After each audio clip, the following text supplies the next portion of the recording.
So beautiful to be together.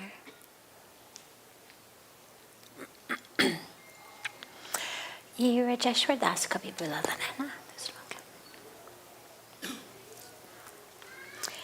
So we begin as always with a question that's come from our online internet-based audience, and then we'll open it up to any questions that anyone here has.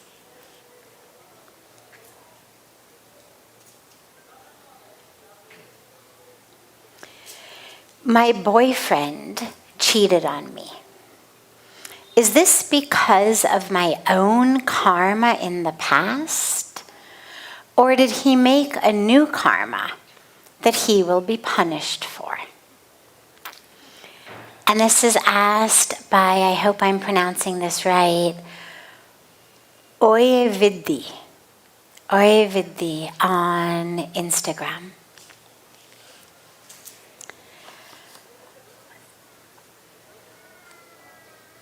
The law of karma is not about individual karmic threads. It's about karmic threads weaving together into a karmic tapestry. So did it happen because of something I did in the past? Yes. But it's not a punishment. And this is really the big key misunderstanding around karma. You know, a lot of us, especially from the West, we have such a kind of Santa Claus view of karma. You know, that idea that he knows if you've been good or bad, and there's kind of a list of the good things you did and a list of the bad things you did. And if you did a lot of good things, then you got presents, and you did bad things, you didn't get presents. We've got kind of that view of karma. And karma just doesn't work like that. So first of all, that which is happening today, yes, it's an outcome of that which happened in the past. No, you're not being punished. No, you're not being rewarded. It is simply an outcome. The universe, the divine universe, does not actually have attachment to whether your boyfriend cheats on you or not. It's not that you've been bad, so you're being punished, and the universe has given you this objectively bad thing because you've done something bad. Not like that. There is no sense of objective good or bad in that perspective. These are all subjective labels that we've put on things. Success is good, failure is bad. Wealth is good, poverty is bad. Big house, good. Small little hut, bad. Right? Lots of cars, good. Bus, bad. We've put these labels on things. But the universe doesn't have labels like that. So, yes, that which is happening now is an outcome of that which happened in the past. That which you did in the past it's like the snowball that becomes the avalanche. As it travels, it picks up more and more snow. It began in this direction because of something called the law of gravity. Somehow it got dropped, the glacier moved, an animal kicked it, whatever it was, something put it in motion. And then along the way, more and more karma means action happened. And it got bigger and bigger. So yes, something that you did, something in your past, or a collection of things from your past, the interaction of innumerable karmic threads from your past has brought you to the situation today where your boyfriend has cheated on you. Again, not that it's bad, not that you're being punished. It may be very good. Maybe he wasn't the right person. Maybe if he didn't cheat on you, you would have married him and found yourself really stuck. And so the fact that he cheated on you was a blessing because it enabled you to see his real colors before you dedicated your entire life to him and realized that he couldn't be trusted, that he wasn't loyal. So yes, it was an outcome of, but no, it's not a punishment. And then the other option that she gave is, or has he created a new karma that he's going to be punished for? Yeah, that also. Meaning, he did what he did also as an outcome of his past. People who are honest people, people who are loyal people, tend not to suddenly, out of the blue, do something completely disloyal and dishonest. It's not that it never happens. Every once in a while, we or someone else does something completely out of character. But it's quite rare. In general, honest people are honest. Loyal people are loyal. Dishonest people are dishonest. We tend to live according to our characteristics.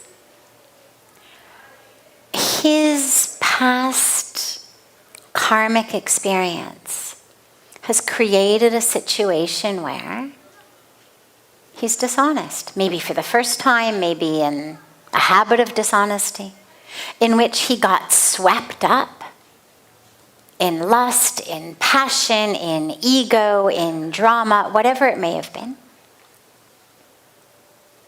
Is he going to be punished for it? No. Again, because the universe isn't about rewards and punishments. Will there be karmic repercussions? Absolutely. Absolutely.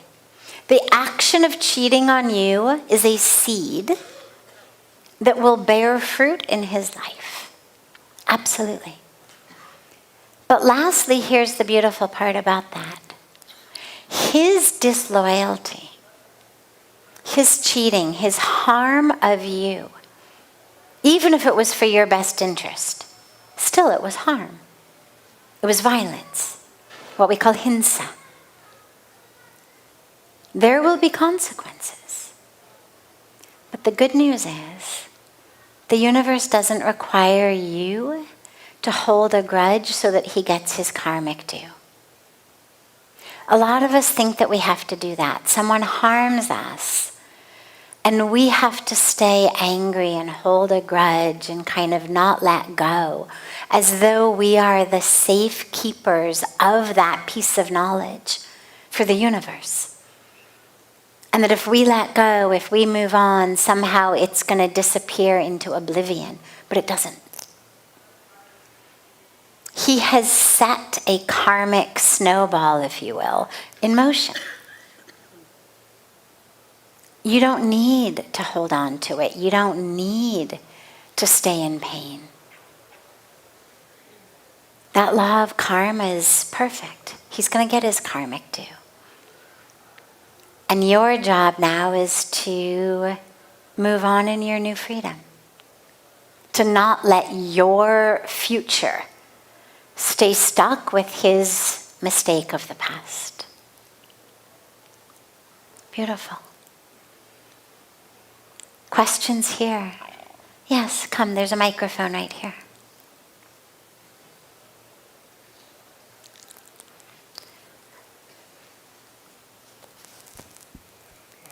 Future खराब हो गया है। अच्छा। 2 दिन से स्वामी जी का अंदर चल रहा था। जूम मीटिंग उसमें लगा हुआ था कैमरा। अभी लेके आइए, करवा दीजिए, होना चाहिए, पहले से होना चाहिए। Ma'am, I have 2 questions. The first question is that many educated people become devoted towards like spirituality. They just left their jobs, they left their family and they become Baba, yogi or yogini. So they don't have social responsibility, I have taught. The second question is that is arranged marriage is a good tradition in Hindu religion or not? Okay. Let's take the second question first, since it got the most reaction from everyone. Is arranged marriage good or not? It's like saying, is spicy food good or not? I mean, it's obviously got more consequence, but the point being, it really depends on the situation. In theory, the theory of arranged marriage is good. The premise of arranged marriage is the idea, which is very true, which is that when we fall in love, especially at the time of life when most people are falling in love and getting married in their, late teens, early 20s, we're so young, right? We're so young. We feel really old. But in the scheme of things, we're really so young. There's so much left we have to learn about ourselves, about life. I mean, even when we die, there's still so much more we have to learn about ourselves and life, that in the very beginning. So the idea that somehow at 18 or 22 or 26, I'm going to know exactly who the right person is going to be for me throughout my life, it's a fallacy. So what happens a lot of times is we fall in love and then we fall out of love. It's why the divorce rate in places like America is about 60-65%. It's not that there's something wrong with the people, it's that the idea that because I love you in this moment means that I'm going to feel the same way 20 years down the line, it's a fallacy. So the premise of arranged marriage is actually really good, because what it says is marriage is a challenge anyway. Relationships are a challenge. Even when you have everything going for you, it's still a challenge. So why not give yourself the very best possibility of making it work? Minimize from the beginning the number of things that you're likely to fight about. Make sure that you are the same religion, that you're raised from the same culture, that at least you get kind of all of the big picture stuff out of the way. So you're not going to fight over what religion to raise your kids in. You're not going to fight over what food to serve in the house. You're not going to fight over the values and the ethics and the morals, and one drinks, one doesn't. One's vegetarian, one doesn't. One likes to go out to, parties and get drunk. One wants to stay home and meditate. Like, you remove the big picture issues. If you have this arranged marriage where they are bringing people together from, ideally, very similar backgrounds, cultures, families, lifestyles, education systems, the premise simply says you're still going to struggle because you're human. But at least give yourself the best chance. At least you're not going to struggle about religion or diet or this or that. So in premise, it's a very, very good idea. I know uncountable couples who have been married for decades and decades and decades very, very happily. In some cases, who never met even before the wedding, or who only met a few times. However, arranged marriage is like any marriage, but but especially arranged marriages, because you don't have that passion of love to kind of get you through the initial humps. It requires a level of what we would call San Shakti. The ability to tolerate, to withstand, to accept difficulty and challenge. To really be able to withstand conflict or, whatever it may be. The initial stages, imagine having to suddenly be with someone who you don't even know, and it's not just one person, it's the whole family. The dilemma with arranged marriages, and then we'll come to love marriages. The dilemma with arranged marriages is that because we assume that they work a lot of the time, we have the assumption that they should work all the time. And therefore, if there's an arranged marriage and it's clear that it's not working, the problem is that there's still so much of a taboo around simply accepting, okay, we made a mistake. I mean, your parents are obviously in your best interest, doing the best they can, trying their hardest, but it doesn't mean that they don't make mistakes. They thought this person would be the best, but sometimes you never know. And the dilemma with arranged marriages is that a lot of times we're really not just hesitant, but really loath to admit that it was a mistake. And so you do end up sometimes with people literally who spend their entire lives married to somebody who was most definitely the wrong person for them. But because of the cultural taboos, they're stuck with someone who's awfully wrong, and they're prevented from then finding love with someone who's right. So, again, it's fantastic in theory, it's fantastic when it works, but I do think that we need to open ourselves to the possibility that there are times when it doesn't work. And just because it's arranged doesn't mean that it's infallible. On the other hand, the love marriages, it's beautiful, it's wonderful, you've fallen in love, there's passion, there's this I can't live without you-ness. The energy, the release of all of the feel-good hormones are enough to get you over a lot of the initial hurdles. The brain is literally on drugs. Feel-good drugs of being in love.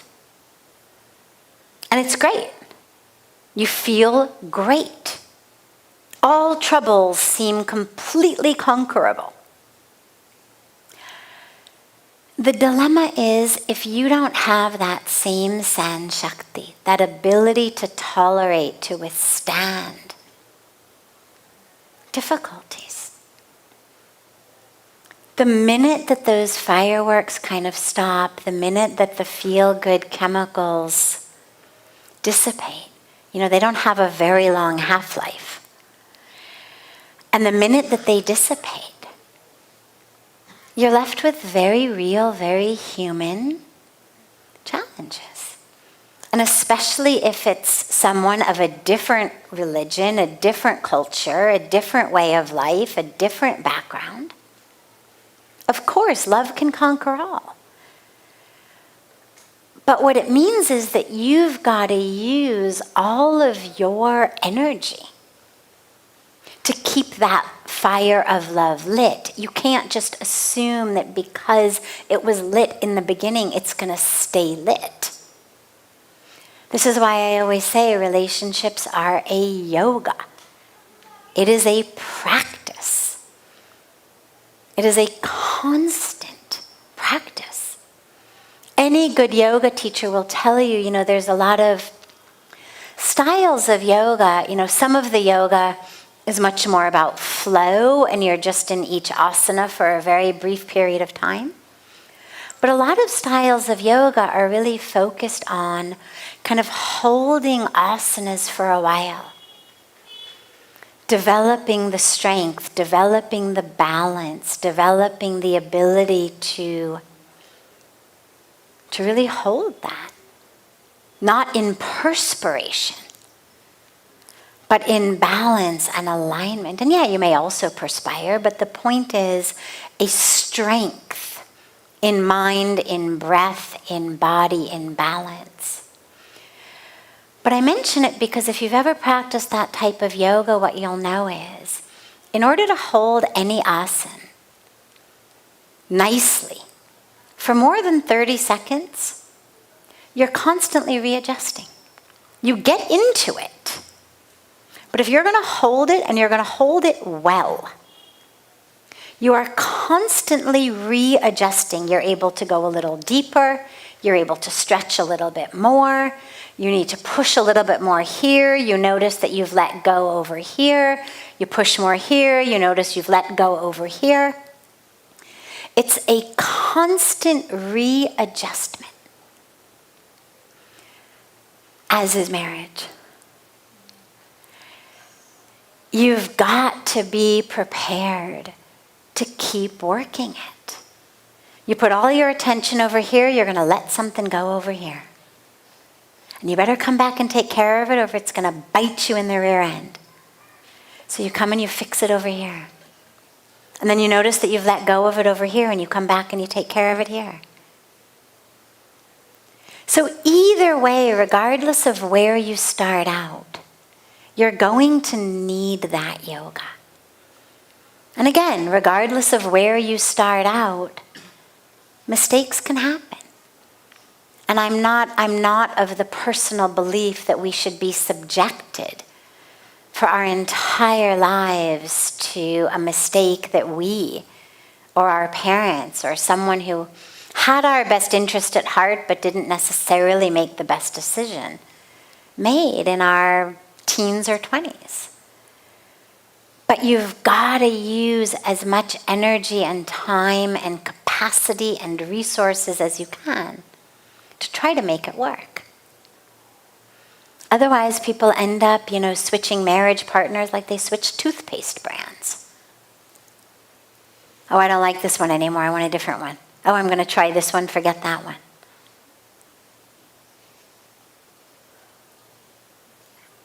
And then you don't get the benefit of the marriage, the relationship, or the yoga.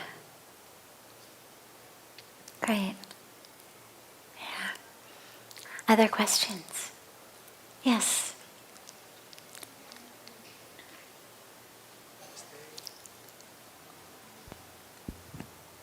Namaste. Thank you for sharing satsang with us. Just give me a few minutes to try and formulate the question. So in London, we did an event called Conscious Changemaker. And we did that because we were looking at the macro and the micro, the divine and us in personal responsibility. And we looked at Arjuna saying he wants to go to the forest. And we looked at Mahatma Gandhi saying, my life is my message. And so as my spiritual practice has moved on, it's become more dynamic. And we're leaving Rishikesh tonight or tomorrow.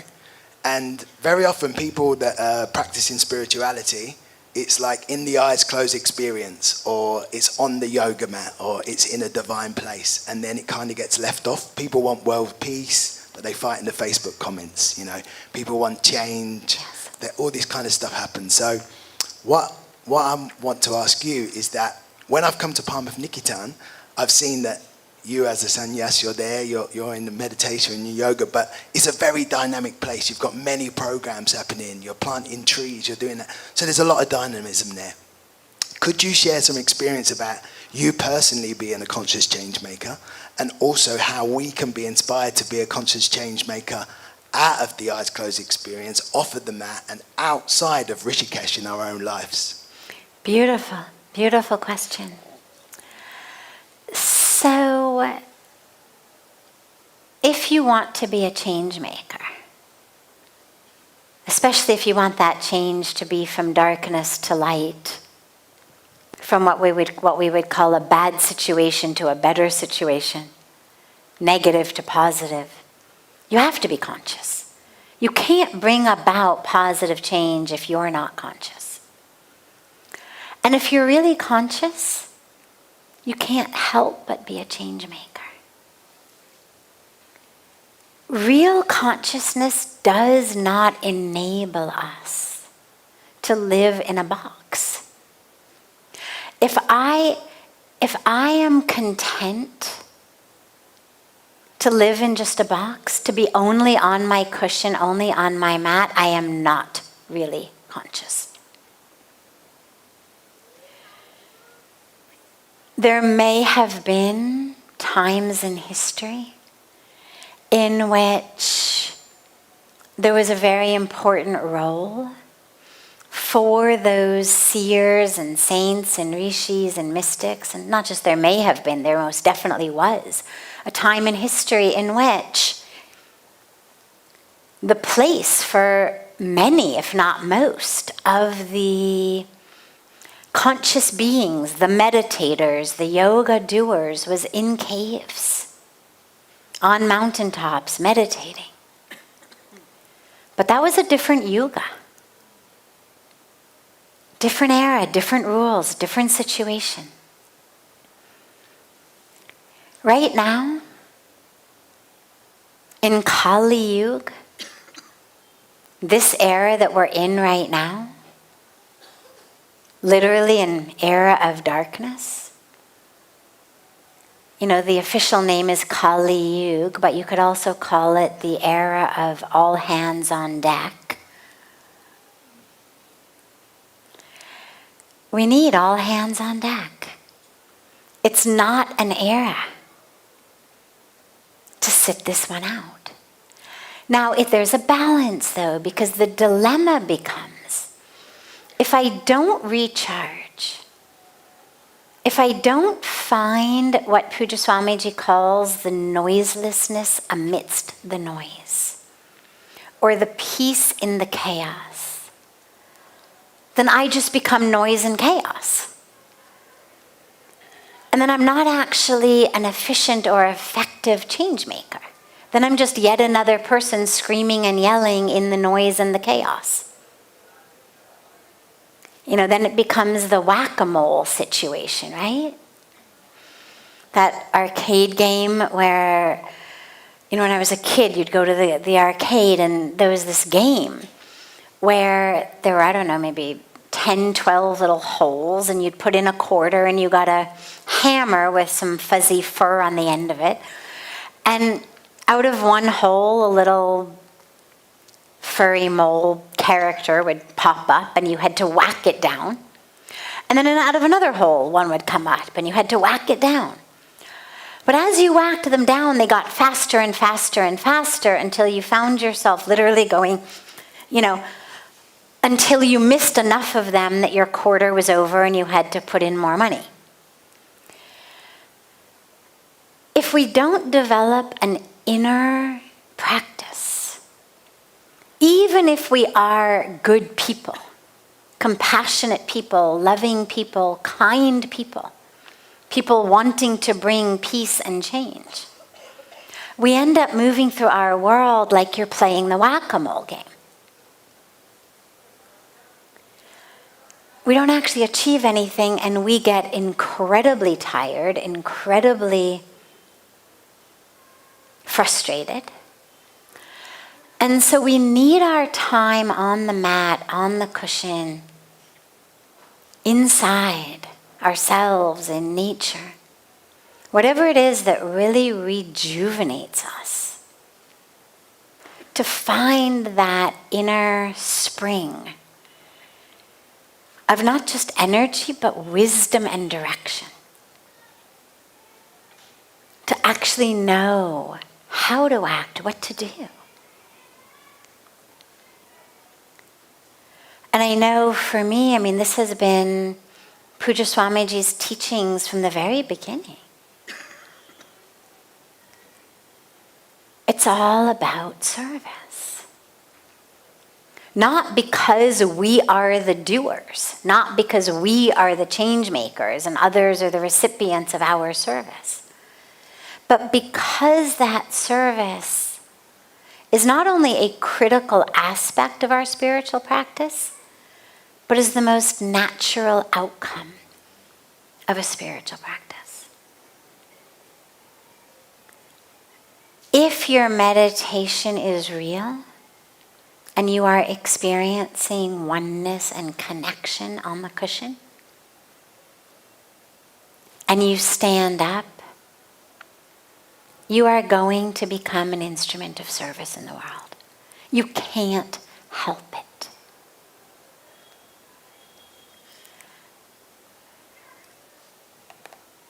But we have to keep focusing on being conscious, because otherwise, even as you're bringing change, the ego comes in, illusion comes in, and it becomes, oh, I'm the best change maker. Like, see what I did?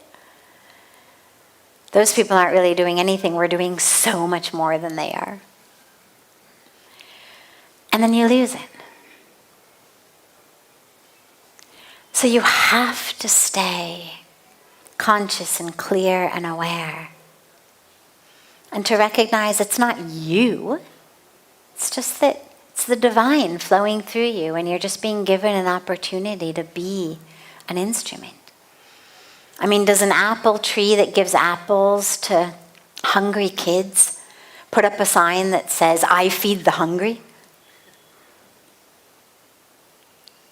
Oxfam Humanitarian Award recipient? No, it's just doing its dharma. It's an apple tree. It gives apples. It's not looking for an award. And so the teaching is that we serve like that. Just because it's our dharma to do that. It's our nature to do that. Not because it's about what we're going to get in return. Beautiful, thank you. Yeah, other questions? Yes.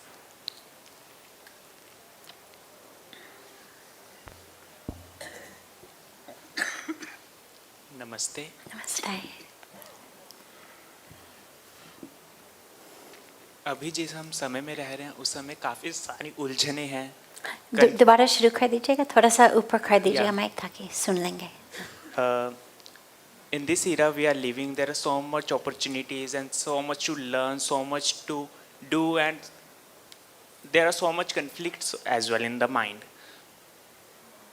As you said, like to find your inner spring or to find your inner self, like seva, you said. So what is seva? Like, because I see that little ego comes, and even if you try to like put it back, that's also become ego. And so what is seva? And it's not just like just you mop it and you are doing seva. What is like, how can I live better? Beautiful, beautiful. So seva, for those of you not familiar with the term, is the Hindi Sanskrit word that is translated typically as selfless service. It's not a perfect definition, but it's kind of as close as we can get in English. But it's not volunteer work. Volunteer work is a beautiful thing to do.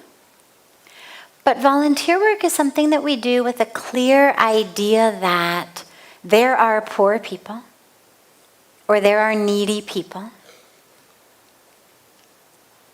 I am someone who has been given so much.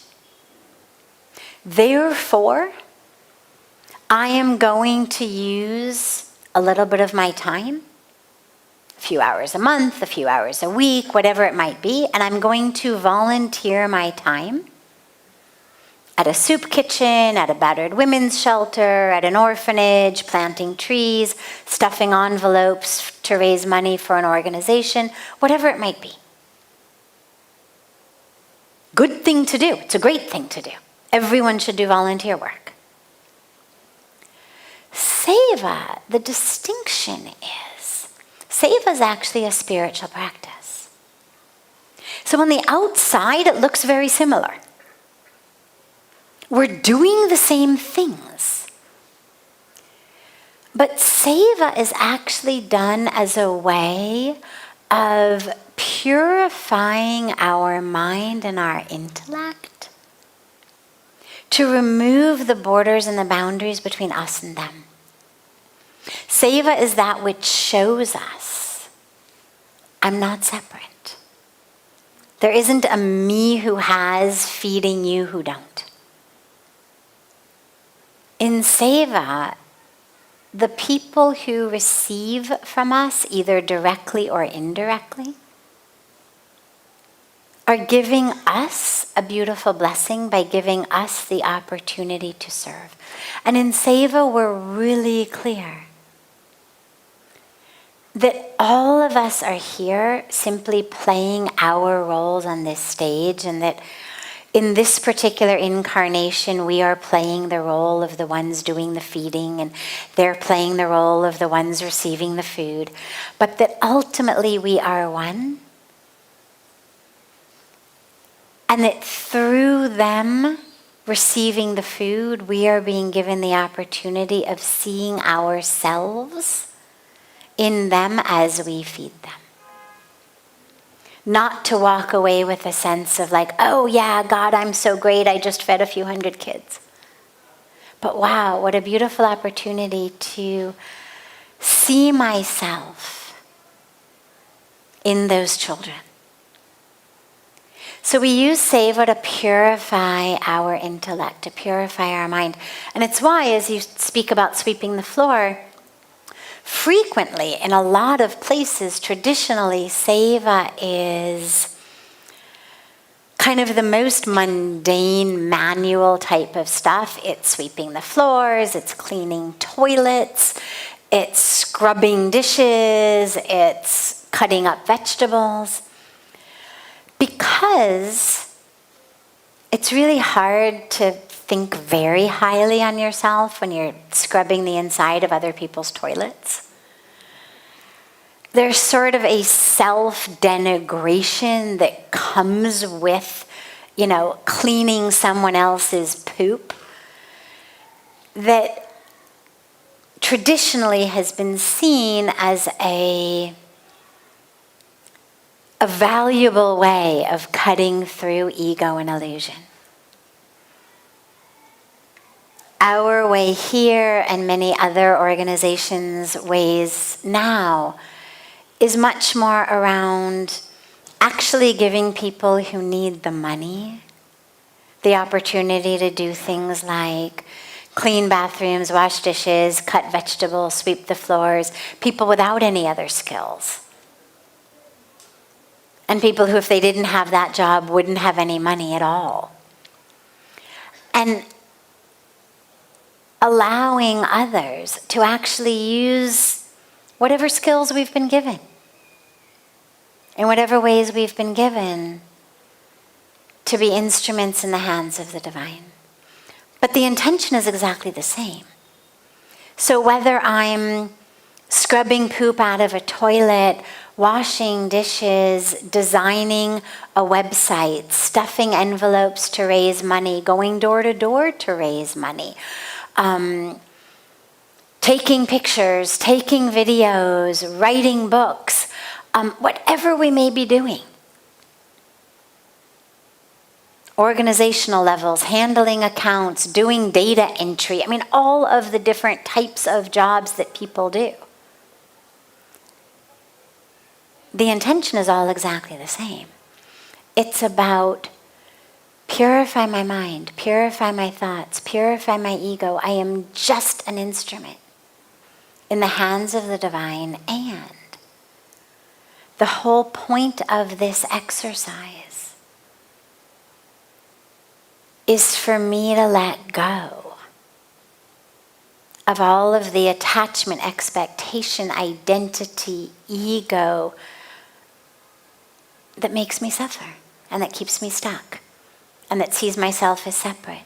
The idea that somehow, well, I am of these skills and therefore this job is worthy of me, is the type of thing that seva removes. Because it just keeps purifying, There's, a beautiful story of a very traditional story of a disciple who goes to the guru and wants high-level spiritual instructions for enlightenment. And the guru tells him, take these 10 cows, and when they become 100 cows, come back to me and I'll teach you something. And by the time the 10 cows have become 100 cows, the man has spent all of those years just tending to the cows. He's already reached that state. He comes and he bows at the guru's feet. Lesson learned. So, it's all about a purification of the self. My favorite way of thinking about seva is if I'm walking down the street and I trip and I fall and I hurt my left leg, my right leg will pick up the extra weight, right? If I twist my ankle or hurt my knee, what happens? I start limping. Well, what does limping mean? Limping means my other leg is picking up the extra weight, so this leg doesn't have to carry weight. Now, if a week later I hurt my left leg again, and then a week later I hurt my left leg again, the right leg never says, you know what, enough. Forget it, I'm done. Tell the left leg to pick up its own weight. It keeps doing it because it knows intuitively the left leg is self. And you never have to say to it, hey, great humanitarian right leg, would you mind doing me a really big favor? It just does it automatically. It understands the left leg is self. It's not looking for your gratitude. It's not looking for a reward or appreciation. That you're going to get a whole bunch of gold stickers and, stick them all over your right leg for your gold star humanitarian leg. It just does it itself. And if a week later, after I've hurt my left leg, if a week later I develop a stomach ache, and a week later a headache, then maybe something else, the body doesn't say, you know what, enough, quota, done. We could do the leg, we could do the stomach ache, we could do the headache, but now, the sore throat, come back next year. 2024, quota, over. Never says it. It just keeps responding. Because it understands it's all self. And that is how we do seva. Not because then at the end of the day I say, wow, look at what a great sevak I am. Because you're right, ego comes in. Absolutely it comes in. And this is why we keep meditating, we keep praying, we keep offering it. Keep offering it.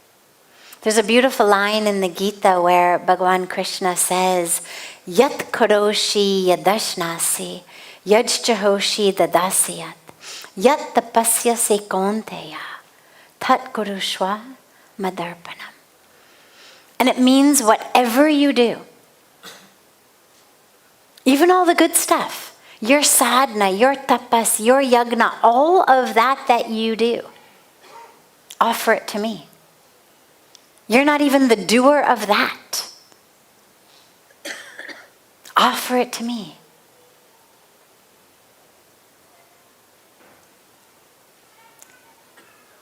There's so many beautiful mantras, we don't have time to go into them all right now, but that remind us how at the end of the day just offer offer it all to the divine. Kayena vacha, manasendriya va. Just all of that has happened through me, I offer it to you.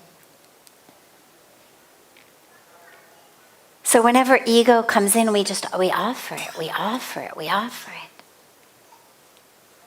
And this is why, along with that seva, along with the karma yoga, you also need the jnana yoga. And you need the bhakti yoga, because it helps you remember, oh yeah, I'm not actually the doer. So this is where you have that beautiful triveni, that confluence of all of the different streams. Beautiful.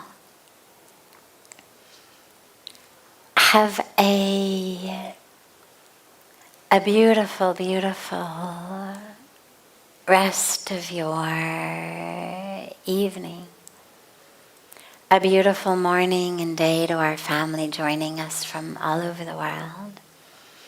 And just a reminder again that we have here every day at Parmarth beautiful yoga programs, meditation programs, a sacred morning fire ceremony, of course the evening Ganga Aarti, and everything is open to everyone, whether you're staying in the ashram or not staying in the ashram. There's no charge for any of it, it's all open to everyone.